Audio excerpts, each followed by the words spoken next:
Say well, hello, fellow Patriots, and welcome back to the Patriot Dad channel, where we can discuss current events and modern issues, all while keeping it as real as possible. Today, we're going to be having a discussion on some of the key topics that were discussed in Biden's State of the Union address that was just the other night. I don't know how many of you actually caught the speech. I would still recommend watching it. There's a lot of clapping as usual. It took about 25 minutes for the speech to actually get started on the video that I linked, but you know what? Go ahead and skip all the little introductory stuff. Skip all the extra clapping, but just listen to the content of his speech. We'll go over some of those key topics here, but I would encourage you to still watch it, because as you watch it, you'll notice it kind of gets a little bit crazy. So I encourage you to leave a comment below and we can have a discussion on whether you think that Biden's ideas or these topics make sense to you, or whether you think that they are not in our best interest. I tend to believe a little more of the latter, not the former. But before we get started on today's speech, I want to share with you a great collaboration deal that we have with the Rogue Dermatologist.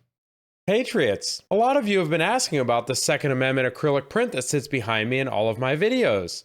The Rogue Dermatologist, Dr. Yuval Bibi, and myself have collaborated to bring you a limited time offer. Head on over to epidermalexpressions.com. Under America's First, go to Constitutional Eye Chart, scroll down to the rolled poster. As you can see, this rolled poster normally retails for $20. Go ahead and add one of those to your cart, go to checkout, enter the code PDPoster, and the first 50 Patriots can claim their own 9x11 rolled poster. Just covers shipping and handling. So follow the link down in the description below and act fast before this deal is over.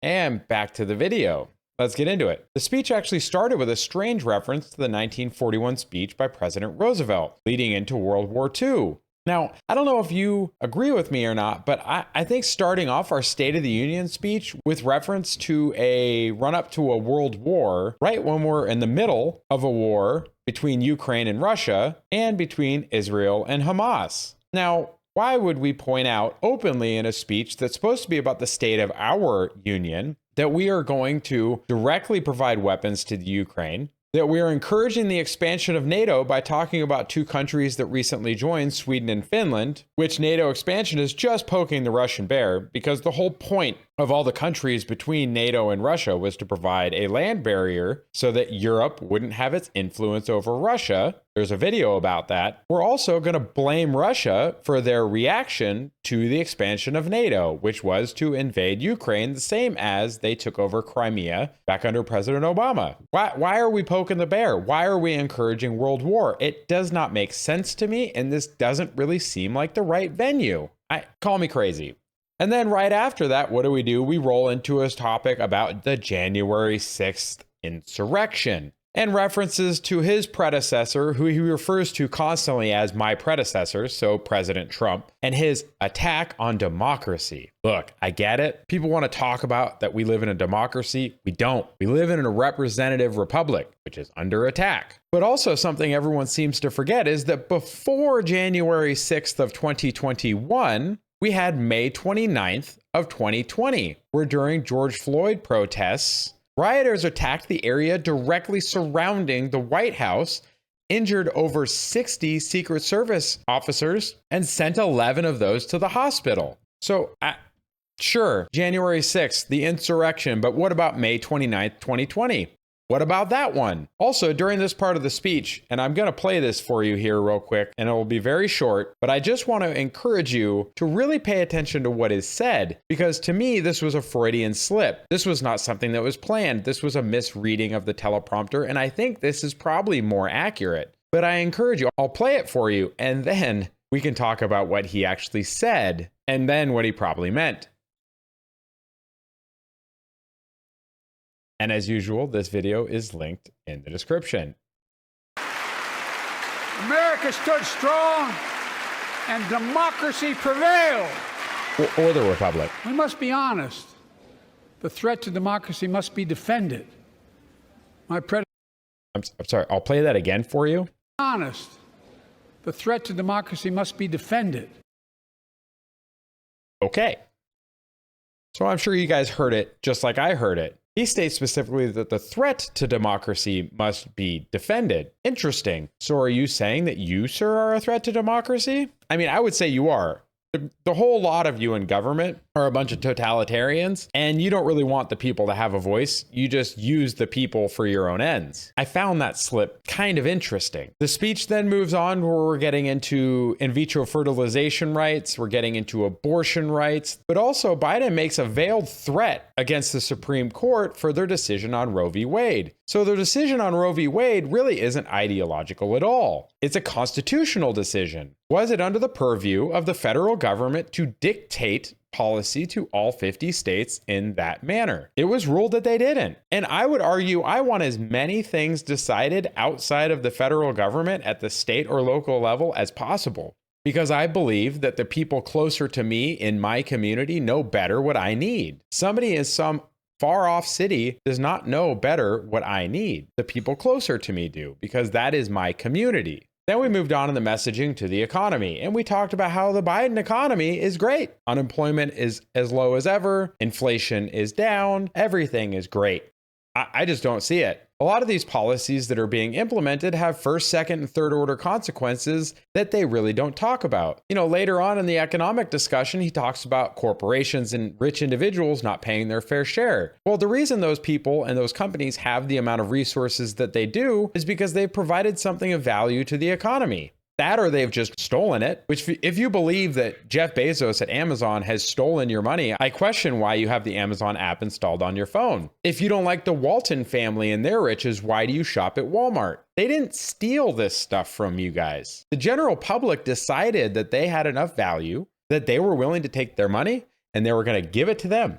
And then the government wants to, on the back end, take it away from them to redistribute to everybody else that didn't contribute those things. They chose to give their money to them. Then we moved on to talking to the pharmaceutical companies and how they are price gouging. But what most people don't understand is that the US person and Medicare is subsidizing the R&D costs for a lot of these medications. They are sold overseas at a less price because those places and those markets they know can't afford the higher price. So these drug companies mark up the prices inside the US because Medicare will pay it, and they have to recoup that R&D investment. If there's no way for them to recoup that investment, they're not gonna do research. Now, maybe that would result in less drugs on the market. And you know what? Maybe that would actually end up being a good thing. But to constantly demonize the drug companies like they're purposely price gouging Americans, no, Medicare and government is enabling it, and it's their mechanism to fund research. So if they're going to have less money in their pockets, they're just going to do less research. But government price controls are not the answer. I encourage you, if you haven't, read Atlas Shrugged by Ayn Rand. It's not good. It's not good.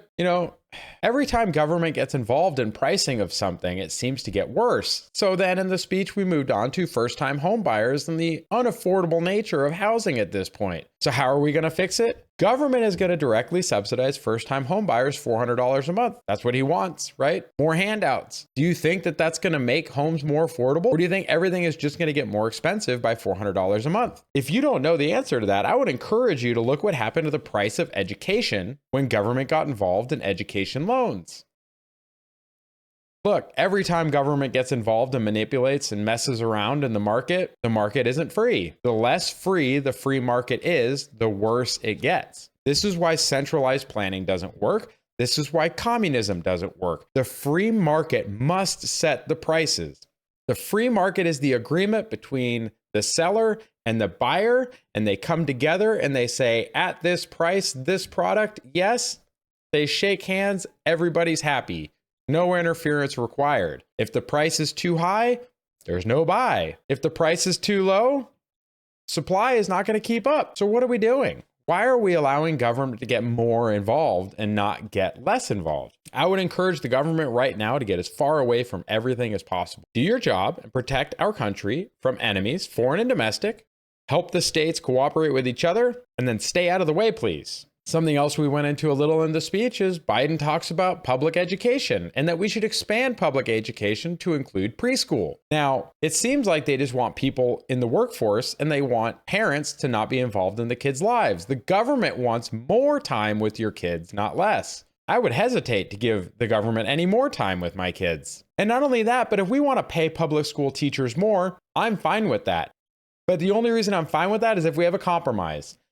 I'll let you pay the good teachers more if you let us fire the bad teachers. How about that? Are you willing to make that compromise? Can we fire the bad teachers, please? And I don't mean after months and months and years of multiple issues and all this dragged out process because of the public teacher unions. No, I mean if you are a demonstrably poor teacher or you do anything egregious with children, you're gone. No questions asked. Then the ones that are left that are good teachers, by all means, pay them more. Are we okay with that? Or are we going to keep protecting all teachers like they're the same? Because I assure you, they're not. During the last section of the speech, we got into a whole bunch of different topics, from the expansion of Social Security, price controls and regulations against shrinkflation, which was a weird thing for him to bring up. But hey, good on you for finally recognizing that's a real thing. But I doubt you've ever seen it, because I doubt you've ever been to a real store for yourself in decades. We want to increase the federal minimum wage because apparently we haven't learned our lesson on what minimum wages do to the market. We have climate goals now that we're going to set carbon limits, and we want to have a reduction in our carbon footprint by 50% by 2030 because that won't impact poor people.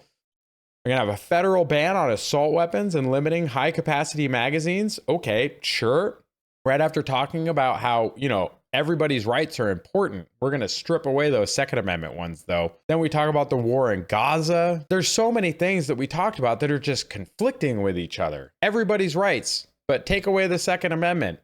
Corporations aren't doing their fair share, but then we're going to use military force to defend shipping lanes from attacks from the Houthi rebels. Which is it? Are they not paying their fair share, or are we going to spend public money to defend them? Why not let them defend themselves? You want them to pay their fair share, let them pay to defend themselves. Or here's an idea.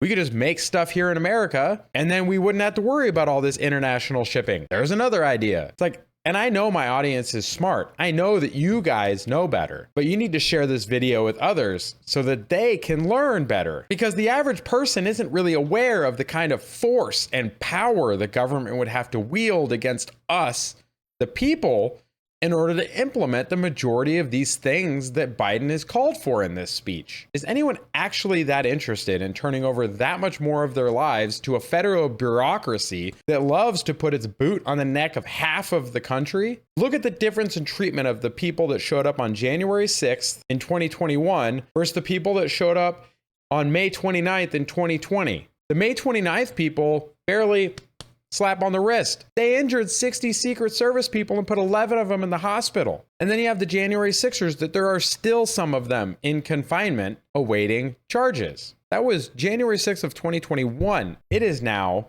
March of 2024. So for over 3 years, those people have been sitting in confinement waiting for charges. Meanwhile, slap on the wrist for the May 29thers. Do you really want to turn all that power over to that government? I don't, because I know which side of that I'm on, and it's not the good one. I want federal government to have as little power as possible, please.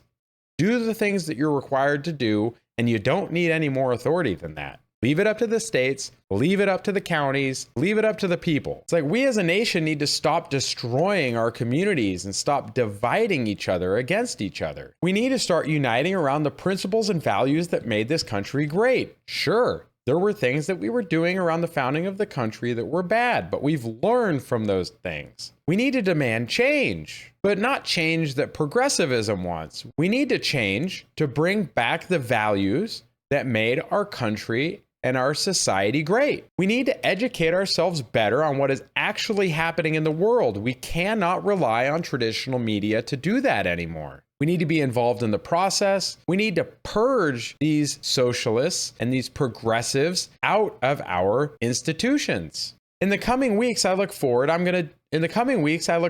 to doing a couple of deep dive videos on some of the topics from this speech. Thank you to those of you that made it to the end of this video. If you enjoyed it, please go ahead and give it a thumbs up and leave a comment below. If you want to see more videos like this on more topics that are important to us now, please make sure that you subscribe to the channel and click the little bell icon and select all notifications so that you do not miss a video when I release them. Please share the video with friends and family, and if you have a recommendation for a topic or a music reaction that you want to see in the future, please make sure to leave it in a comment, because most of the videos on this channel come from viewer recommendations from people just like you. Thank you, everyone.